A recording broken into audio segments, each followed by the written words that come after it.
this is a culture of the state. প্রভাত ফেরি আমাদের ঐতিহ্য আছে। কলকাতার রাজপথে হর ঘর তিরঙ্গা মিছিল, যে কর্মসূচি কিছুদিন আগে থেকে শুরু হয়ে গেছে। বর্ণাঢ্য শোভাযাত্রায় হর ঘর তিরঙ্গা কর্মসূচি, কলকাতা পুরসভা আয়োজিত হর ঘর তিরঙ্গা কর্মসূচির ছবি আপনারা দেখছেন। মিছিলে রয়েছে স্কুল পড়ুয়া থেকে পুরসভার কর্মীরা। মিছিলে জোড়াসাঁকোর বিধায়ক বিজয় ওঝা উপস্থিত, দেখছেন সেই কর্মসূচি পালনের ছবি।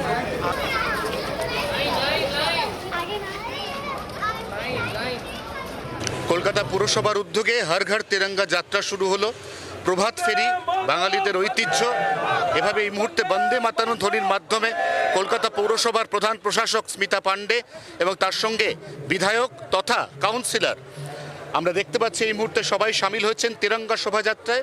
রয়েছে স্কুল পড়ুয়া কচিকাচারা, প্রত্যেকের মধ্যে তিরঙ্গার ঐতিহ্য, তিরঙ্গার গুরুত্ব এগুলিকে বোঝানোর জন্য হর ঘর তিরঙ্গার এই কর্মসূচি, যে কর্মসূচি স্বাধীনতা দিবসের প্রাক্কালে সম্পূর্ণ অন্য একটা ছবি তুলে ধরল কলকাতা পুরসভার সামনে।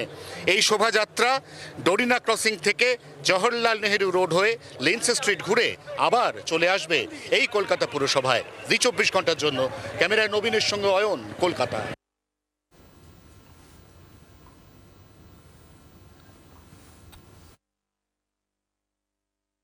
যখন ভারতের স্বাধীনতার অমৃত মহোৎসব হয়েছিল, দেশের প্রধানমন্ত্রী হর ঘর তিরঙ্গার সূচনা করেছিলেন, তখন পশ্চিমবঙ্গ সরকার এর বিরোধিতা করে এবং না পার্টিসিপেন্ট নিয়ে কিন্তু পেছনে ছিল।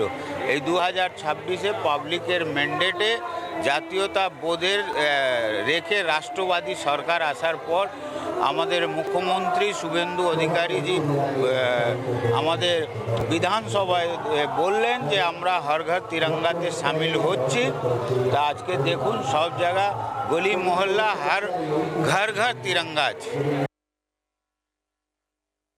We are very privileged and this is a culture of the state. প্রভাত ফেরি আমাদের ঐতিহ্য আছে।